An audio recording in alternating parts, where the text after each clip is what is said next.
My mom threw me out at 16 to raise her new kids. Now that I'm rich, she demands I pay for their college, but what happened on my porch changed all. I'm 33 now, working in upper management at a company I've been with since graduation. While I've worked my ass off to get where I am, there's still a part of me that looks back and wonders what life could have been like if my mom had made better choices. She had me when she was 20. My biological dad wasn't in the picture. Honestly, I don't even know much about him. From what she told me later, she gave him the option to stick around, and he didn't hesitate to bolt. No child support, no fights, just gone. We lived in this tiny apartment above my grandparents' garage. It wasn't much, but it worked. My grandparents basically carried her through that time. They helped her with me while she finished school and got her degree in physical therapy. She juggled school, work, and raising me on her own. I'll give her credit, she didn't just sit around feeling sorry for herself. Being a single mom, she worked hard. Those early years weren't bad. Sure, money was tight, but I didn't notice. I spent a lot of time with my grandparents while she worked or studied. My grandpa loved having me around. Honestly, he probably did more for me than anyone else during those years. My mom would still make time for me when she could. She read to me before bed, took me to the park, stuff like that. Things changed when I was about 8. My mom met this guy named Leonard at her job. He seemed all right at first, stable job, normal guy. I remember her saying how different he was from the guys she dated before. They dated for a while, and after a couple of years they got married when I was around 11. Leonard wasn't a bad guy, but he wasn't warm either. He was polite, almost distant. He wasn't mean to me or anything, but he didn't really try to connect either. He treated me like I was just there, like part of the furniture. At first, nothing really changed. I was still living with my mom and now Leonard. It was fine, not great, but fine. Then little things started to shift. My mom started focusing more on Leonard and their life together. Dinners became quieter, less about me and more about them. I remember sitting there, trying to join the conversation and being brushed aside like I wasn't even there. I didn't take it personally at first. I figured she was just excited about her new marriage and trying to make it work. But as time went on, it became clear that I was slowly being pushed out of the picture. I tried harder to get their attention. I worked my ass off in school, brought home good grades, helped around the house, anything to show I was still worth noticing. Then, when I was about 12, my mom got pregnant with twins. Everyone was thrilled. I was too, at least at first. I imagined being the cool older brother, helping out with the babies, teaching them things, and just being part of this new family. I even started babysitting for neighbors to practice for when the twins came. But as her pregnancy went on, my mom's attitude toward me shifted even more. It was like she didn't have time for me anymore. Everything was about the twins. I figured it was temporary, like once they were born, things would go back to normal. The twins came along and it was like I vanished overnight. I mean, I get it, they're babies, and babies need constant care and attention. I wasn't expecting things to stay exactly the same, but this was on a whole different level. It wasn't just about her being busy or tired, which would have made sense. It felt like she stopped seeing me altogether. Family dinners? Those became a thing of the past. She used to be the one planning them, making an effort for us to have some time together, but now, nothing. And it wasn't just about skipping dinners. The little things that used to make me feel connected to her disappeared too. Talking about our day, watching a show together, even sharing those random inside jokes we used to have. I think the worst part was how I kept trying, even though it was clear I wasn't part of this new family dynamic. I still tried. I still worked hard in school, helped out, and tried to make myself useful. But no matter what I did, it didn't matter. I wasn't a priority anymore. By the time I was 16, everything came to a boiling point. My mom and Leonard called me into the living room one evening, saying they needed to have a serious conversation. I knew it wasn't going to be good. I could feel it in the air. They sat me down and started explaining how things were getting tight financially with the twins. They said their expenses had gone up, and they couldn't afford to support everyone in the house anymore. Leonard did most of the talking, laying out all the numbers like I was supposed to feel bad for them. My mom just sat there looking at me, and then she said something I won't ever forget. They deserve more. Not we'll figure it out. Not we're in this together, just a clear message that I was nothing to them. I didn't argue. What was the point? I went to my room, packed up what little I had, clothes, a few personal things, and walked out the door. I didn't even look back. I went straight to my grandparents' house. They didn't hesitate to take me in, but man, were they mad. My grandpa kept pacing, muttering under his breath about how he couldn't believe his daughter would do this, while my grandma just shook her head and hugged me tightly. They wanted to confront my mom, but at the same time, they didn't want to cut her off completely, mostly because of the twins, and I got it. The twins were innocent in all of this. They didn't ask to be born, and they certainly didn't ask to become the center of my mom's world at my expense. I couldn't blame them, even if I was angry at the situation. That day was a turning point for me. It was the day I realized I couldn't rely on my mom anymore. At 16, I wasn't just a teenager trying to figure out life, I was on my own. It was scary, yeah, but I didn't have a choice. From that moment on, I knew I had to take care of myself because no one else was going to do it. Living with my grandparents was a relief, but it wasn't easy. They gave me a roof over my head and a place to stay, but they couldn't do much beyond that. They were retired, living on a fixed income, and just didn't have the resources to support me the way I needed. So, I started working.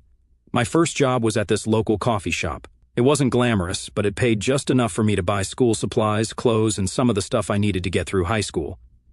Balancing work and school wasn't simple, though. I'd get home late, try to finish homework, and wake up early the next day to do it all over again. My grades slipped a bit, but I still managed to stay on track to graduate. What really stung was that my mom didn't check in at all. It was like I'd ceased to exist for her. Every now and then I'd hear about her and Leonard through family gossip. They were doing well, of course. The twins were thriving, and they were living their picture-perfect life in their nice house with their new cars. Honestly, I couldn't wrap my head around it. I don't know why two people working decent jobs couldn't afford having 3 kids. I wasn't some extravagant expense. I just needed the basics. Meanwhile, I was the one struggling. I was working weekends and late into school nights just to keep myself afloat. Juggling homework, shifts, and trying to have some semblance of a normal life was exhausting. It wasn't like I was asking for much from them. Just a little effort, a little care. But it felt like the second I walked out that door, they wiped their hands clean of me and went back to their perfect little bubble. I guess it wasn't really about the expenses. They just didn't want me anymore. Around my senior year, college acceptance letters started rolling in. I was excited but also terrified. I knew there was no way I could afford college on my own. I needed help. So, against my better judgment, I reached out to my mom. I remember sitting in my grandparents' kitchen late at night, holding my phone, trying to figure out how to word the text. My mind kept spinning with different ways to ask for help without sounding too desperate. I deleted and rewrote it at least 10 times before finally sending, "Hey, I've been accepted to a few colleges. I was wondering if you could help me with financial aid stuff or co-sign a loan." I hit send and immediately regretted it, not because I thought it was wrong to ask, but because deep down I already knew the answer. Still, a tiny stupid part of me held on to hope. Maybe she'd remember I was her kid too. Her reply came hours later, and when it did, my stomach dropped. "We're saving for the twins' future. We can't help. Sorry." That was it. No congrats, no we're proud of you, just a flat rejection. It shouldn't have surprised me, but it did. Or maybe it just hurt more than I wanted to admit. I stared at the message, trying to process how someone could shut their own kid down like that. It wasn't even about the money, it was the complete lack of care. I sat there, feeling like an idiot, wondering why I'd even bothered. I knew I couldn't count on her. I put my phone down, trying to swallow the lump in my throat, but the tears came anyway. I wasn't mad at the twins, they didn't ask for this. But I couldn't help but feel like I'd been cast aside, like I didn't matter. Thankfully, my aunt stepped in. When I told her what happened, she didn't even hesitate. She looked me straight in the eye and said, "I'll co-sign your loans. You just focus on making this work, okay?" She didn't have to do that. She had her own responsibilities and kids to worry about, but she believed in me. She told me she always knew I had it in me to go far, and honestly, that belief hit me harder than the offer itself. At that moment, I made a promise to myself. I wouldn't let her down. I'd work my ass off, not just for me, but to prove that her faith in me wasn't misplaced. My mom might have slammed the door shut, but my aunt, she flung it wide open, and I wasn't about to waste the chance. College was no joke. I hustled nonstop, campus jobs, weekend shifts, and side gigs just to keep myself afloat. I even taught myself web design and started freelancing for small businesses. The work paid well, and I had bills to cover. Sleep became a luxury I couldn't afford, but I didn't care. I had a goal, and nothing was going to stop me. And my mom? Still radio silence. Not a single text or call to check in. Every now and then I'd stumble across her social media posts, pictures of the twins at their school plays, their birthdays, or their family vacations to Disneyland. She looked so carefree, like her life was this perfect little bubble. Those posts felt like a dagger straight to my chest. So, eventually, I blocked her. I couldn't keep torturing myself by looking at a life I wasn't part of. When graduation finally rolled around, I sent my aunt an invite to the ceremony. She didn't just come, she was beaming in the front row, cheering louder than anyone else when my name was called. My mom? I didn't even bother asking her. If she didn't care about my education when I needed her help the most, she didn't deserve to be there celebrating my success. My aunt, though, she deserved every bit of that moment because without her, I might not have made it at all. After graduation, the real grind started. I moved to a small city for a job in my field. The pay wasn't great, but it was enough to cover my bills and start chipping away at my student loans. Those first few years were rough. I was living in a tiny apartment with crappy furniture and working long hours just to prove myself. I poured everything I had into that job. I took every opportunity to learn, stayed late to finish projects, and volunteered for tasks no one else wanted. Slowly but surely, it started paying off. I got a promotion, then another, and before I knew it, I was moving up the ladder. By the time I hit my late 20s, I was finally in a good place. I'd paid off a big chunk of my loans, upgraded to a decent apartment, and had some savings for the first time in my life. It felt like I was finally getting ahead. My relationship with my mom was still non-existent. I didn't go out of my way to contact her, and she didn't either. Every now and then, I'd hear from relatives that she asked about me, but it never led to anything. She had her family, and I had my life. I think the hardest part of those years was realizing that she wasn't going to change. Some part of me had always hoped she'd reach out, apologize, or at least acknowledge how she treated me. But it never happened. Instead, I learned to stop expecting anything from her. Fast forward to the age of 30, I was in upper management, making more money than I ever thought I would. I kept it quiet, though. I didn't post about it online, didn't tell most of my family. I didn't want to deal with the drama that would come with it. But my aunt, the one who co-signed my loans, was the only one who knew about my promotion. She was proud of me and told me so every time we talked. Unfortunately, at a family gathering, she casually mentioned it to my mom, thinking it might spark some kind of reconciliation. She meant well, she's always been the one trying to keep the peace. But that one comment set off a chain reaction I wasn't ready for. A few days later, there was a knock on my door. I wasn't expecting anyone, so I looked through the peephole. It was my mom and Leonard. I hadn't seen them in years, and I couldn't think of a single good reason for them to be standing on my doorstep. I opened the door but didn't step aside to let them in. "What's going on?" I asked. Leonard didn't bother with pleasantries. "We need to talk," he said, shoving his way past me like he owned the place. My mom followed him in without so much as a hello. "We heard about your promotion," Leonard started, his tone sharp and matter-of-fact. "So, you're finally doing something with yourself. Good for you. About time, really." I stared at them. No congrats, no small talk, just straight to insults. "Okay," I said slowly. My mom jumped in. "The twins are starting college soon, and we've hit a bit of a rough patch financially. We figured, since you're doing so well now, you could help out with their expenses." I don't remember my exact reaction back then, but I know I just tried to process what was going on. After years of silence, after everything they'd put me through, they had the nerve to show up at my door and demand money. "Are you serious?" I finally said. "Why wouldn't we be?" Leonard shot back. "You're making good money now, aren't you? Don't act like you can't afford it. You don't have kids, you don't have a family to take care of. You've got the money." "It's not about whether I can afford it," I said, my voice rising. "It's about the fact that you two have done absolutely nothing for me, and now you're standing here asking for a handout like I owe you something." My mom rolled her eyes. "Oh, here we go," she said, throwing her hands up. "You're going to play the victim again. Poor you, we didn't coddle you enough. You've been holding on to this grudge for years, and for what? Look at you, you turned out fine." "Yeah, because I worked my ass off," I snapped, "with no help from either of you. Do you have any idea how hard it was to get through college without a co-signer, without any financial support? I made it happen, but not because of you. In spite of you." Leonard smirked. "Oh, come on, stop acting like you had it so rough. You've got a good job now, don't you? A nice place to live.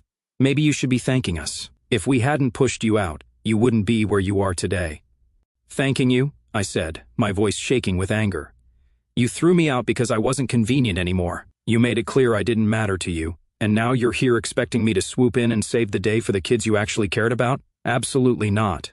My mom's tone turned icy. "You're being selfish," she snapped. "I raised you on my own, worked my ass off to keep you alive, to give you everything you needed, and now look at you. You've got everything you need, and all we're asking for is a little help.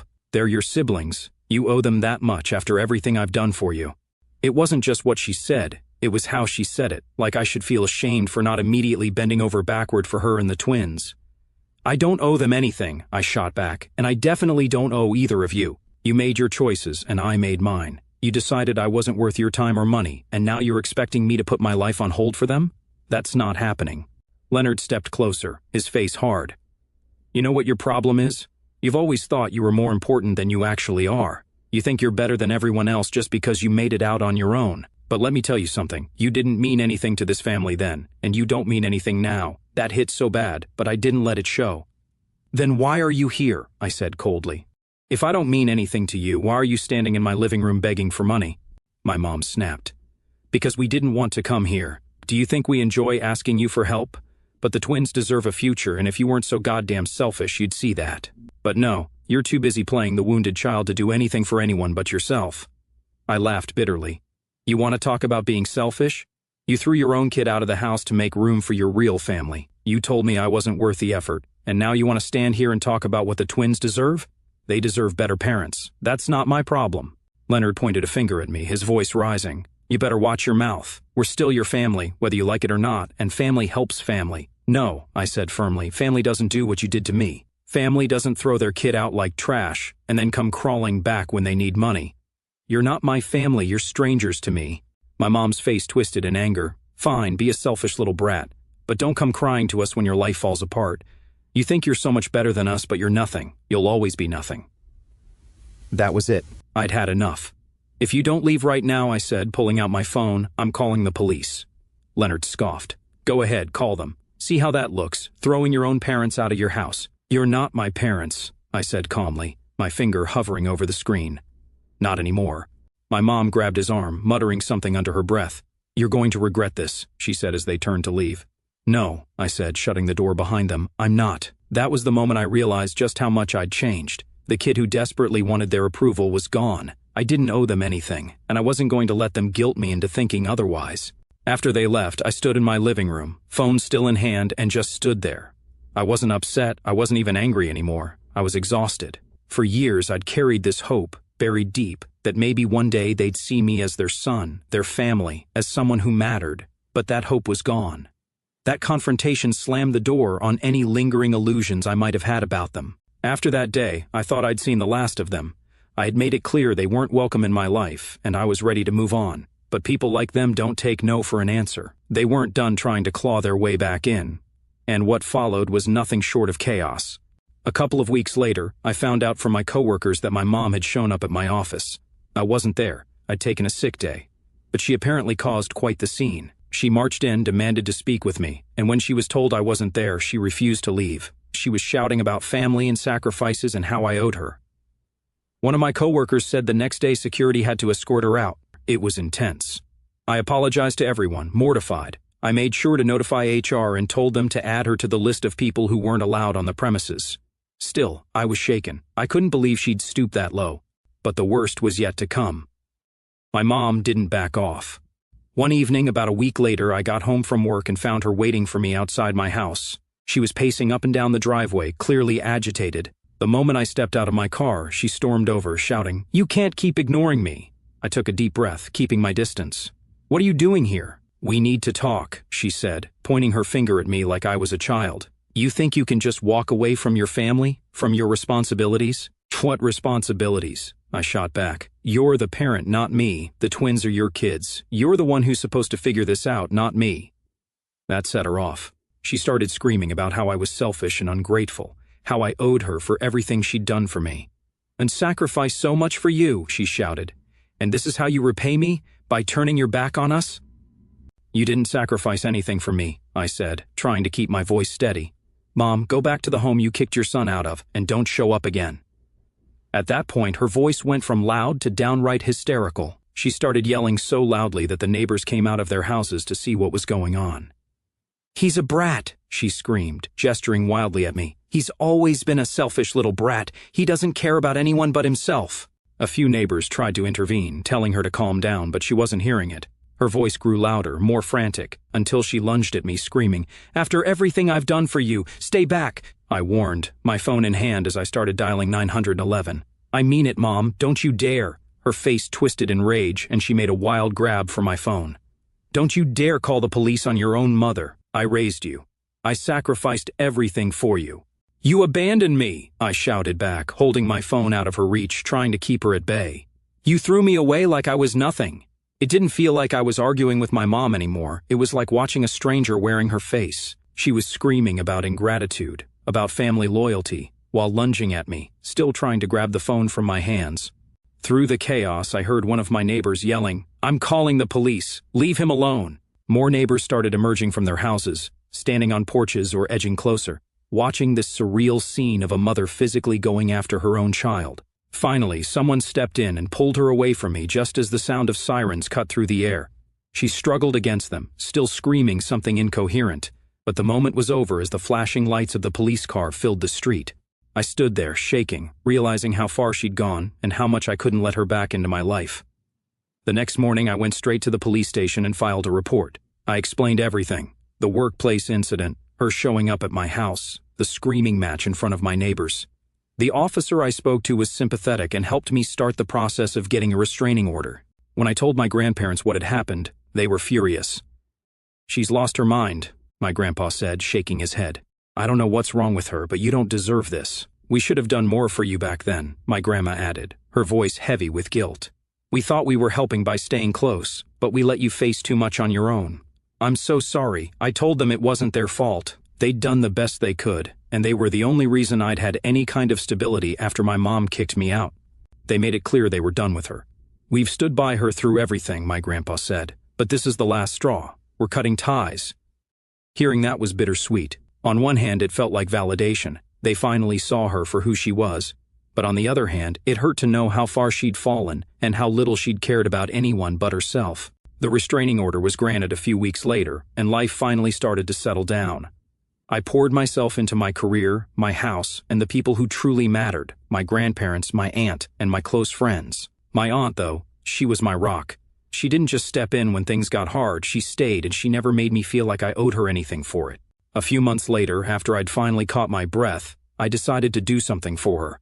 It wasn't about repaying her, it was about showing her how much she meant to me. I didn't just hand her money, I planned it out. I made sure it was enough to cover a weekend getaway for her and her family, something she'd always dreamed about but never prioritized because she was always putting others first. When I gave her the envelope, she looked confused at first, then opened it and gasped. "What is this?" she asked, her voice shaky. "It's for you," I said simply. "You've always been there for me. You didn't have to, but you did. You deserve something good, something just for you." Her eyes welled up and she shook her head. "You didn't have to do this. I didn't help you because I wanted anything in return." "Santi, no," I said, my voice thick with emotion. "That's why you deserve it even more." She hugged me tight, and for the first time in years, I felt the kind of love and support I'd spent my whole life chasing. She didn't just see me, she valued me.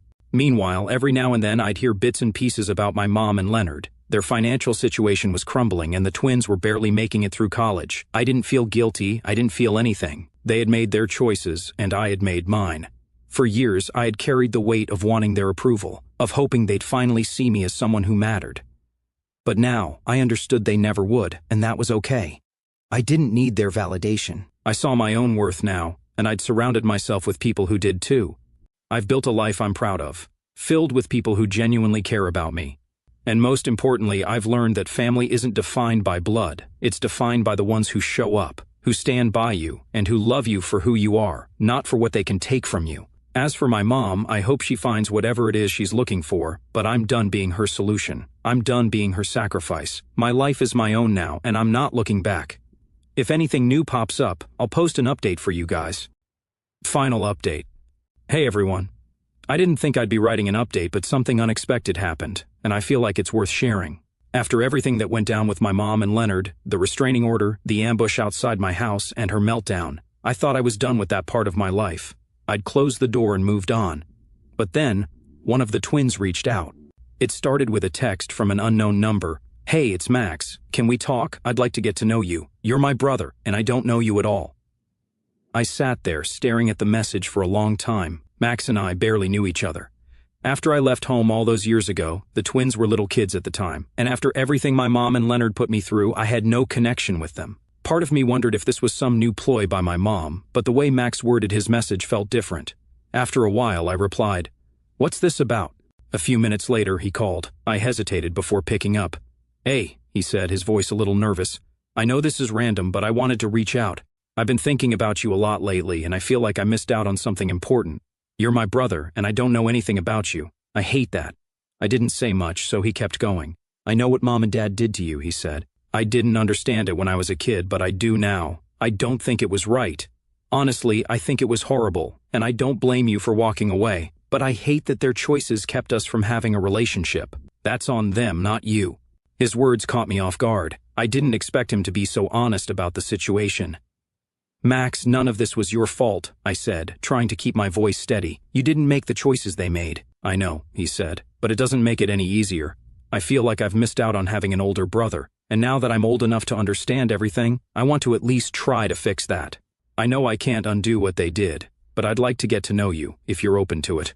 I leaned back in my chair, unsure of what to say. For years I'd carried the weight of feeling like I didn't matter to my family. But here was Max, reaching out, acknowledging what happened, and asking for a chance to build something different. Why now? I asked. Why reach out after all this time? Honestly, he said, because I don't want us to be strangers forever. I'm not asking you to forgive Mom or Dad, and I'm not trying to make excuses for them. I just want to know you. That's it. His tone was so genuine, it was hard not to feel a little moved. I've spent a long time trying to move on from all of this, I said finally. It's not easy for me to open that door again. I get that, he said, and I'm not asking for anything big. I just want a chance to talk to you, maybe see if we can have some kind of relationship. You're my brother, and I'd like to know who you are. I sat there for a moment, weighing my options. The twins weren't responsible for what happened. They didn't make the decisions that tore our family apart. And if Max was making the effort to reach out, maybe it was worth meeting him halfway, even though part of me kept telling me that maybe his only intention was to take advantage of me. I decided to give him a chance anyway, since I don't really know the twins yet. All right, I said. We can start with a conversation. His relief was obvious. Thank you, he said quickly. That's all I'm asking. I just want to start somewhere. We ended the call shortly after, and I spent the rest of the evening thinking about it. Max reaching out wasn't something I ever expected, and it left me with a mix of emotions I couldn't fully process. The truth is, I'd spent so long seeing the twins as part of the family that had cast me aside, but Max made me realize they were as much victims of my mom and Leonard's selfishness as I was. They didn't choose this any more than I did. I'm not sure where this will go. I'm still cautious. I've built a life for myself that I'm proud of, and I'm not eager to reopen old wounds. But at the same time, Max's effort feels genuine. He didn't try to guilt me or make excuses for his parents.